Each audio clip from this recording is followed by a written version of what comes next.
देख रहे हैं जेएसडी टाइम्स और मैं हूं आपके साथ कोमल गोस्वामी। ये नजर डालते हैं आज की खास खबरों पर।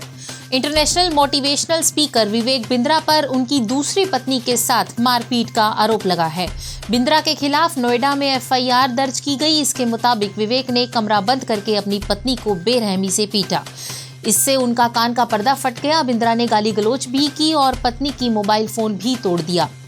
बिंद्रा के खिलाफ नोएडा में एफआईआर दर्ज की गई। राजौरी और पूंछ में आतंकियों की तलाश और इंटरनेट बैन। जवानों पर हमले के बाद जिन 8 लोगों से पूछताछ की गई थी उनमें से 3 के शव मिले। वहीं शनिवार को जम्मू के अखनूर में एक आतंकी ढेर।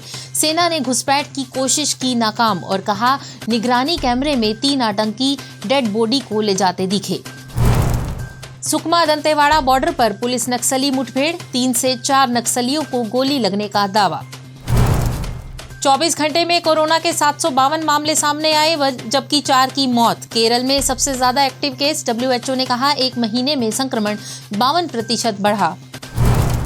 जालंधर में कोरोना से महिला की मौत। तेज बुखार के बाद होशियारपुर से इलाज करवाने आई। शुगर और सांस लेने में भी दिक्कत थी। आदित्य L1 6 जनवरी को तय जगह पर पहुंचेगा। इसरो चीफ ने कहा किस समय लैंग्रेज पॉइंट पहुंचेगा यह सही वक्त पर बताएंगे। कानपुर IIT में मंच पर बोलते बोलते वैज्ञानिक की मौत। प्रोफेसर समीर मंच पर गिरे। लोगों को लगा कि भावुक हो गए। आखिरी शब्द थे सेहत का ध्यान रखें। विजिलेंस की रिपोर्ट। दिल्ली के सरकारी अस्पतालों में नकली दवाएं। चीफ सेक्रेटरी से LG ने कहा CBI जांच कराएं। वहीं केंद्र सरकार का कहना है कि केजरीवाल नकली दवाओं के व्यापारी हैं। बजरंग के बाद अब गूंगा पहलवान लौटाएंगे पद्मश्री अवार्ड। प्रियंका गांधी से मिले बजरंग पुनिया और साक्षी। बृजभूषण ने कहा कि यह कांग्रेस की गोद में जा बैठे। हरियाणा में 10 जिलों में डेंस फोग का किया गया अलर्ट। 27 तक जारी चेतावनी। कुछ जिलों में बूंदाबांदी होगी। 26 से फिर बदलेगा मौसम। हिमाचल के लाहौल स्पीति में 3 इंच बर्फ की चादर। गुजरात और राजस्थान में हल्की बारिश। उत्तर भारत में कोहरे की चादर। 11 फ्लाइट लेट।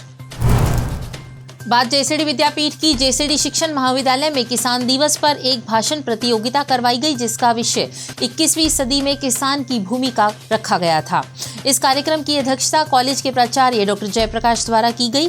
डॉक्टर जयप्रकाश ने अपने संबोधन में कहा कि भारत एक कृषि प्रधान देश है और हमारे देश की अर्थव्यवस्था में किसानों का अहम योगदान है। जेएसडी विद्यापीठ के महानिदेशक एवं अंतर्राष्ट्रीय ख्याति प्राप्त वैज्ञानिक प्रोफेसर डॉक्टर कुलदीप सिंह ढींढसा जी ने अपने संदेश में कहा कि भारत की एक बड़ी आबादी अपने आजीविका के लिए खेती पर निर्भर है और हर थाली तक अन्न पहुंचाने के लिए किसानों को ना जाने कितनी चुनौतियों से गुजरना होता है।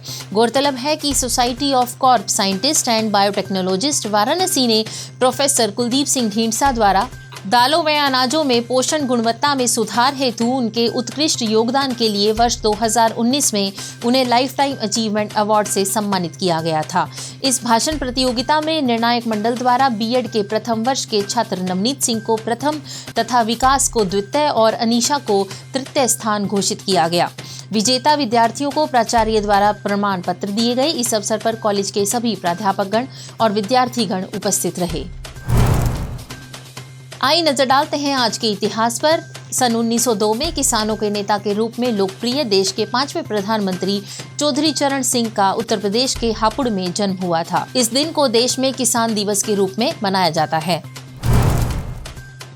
रास बिहारी घोष का जन्म आज ही के दिन 23 दिसंबर को हुआ था। भारतीय राजनीतिज्ञ, जाने माने अधिवक्ता और सामाजिक कार्यकर्ता थे। वे गोपाल कृष्ण गोखले के राजनीतिक विचारों से काफी प्रभावित थे। जेएसडी टाइम्स के बुलेटिन में आज इतना ही। सोमवार शाम 6 बजे आपसे फिर मुलाकात होगी नई खबरों के साथ। अब तक के लिए नमस्कार।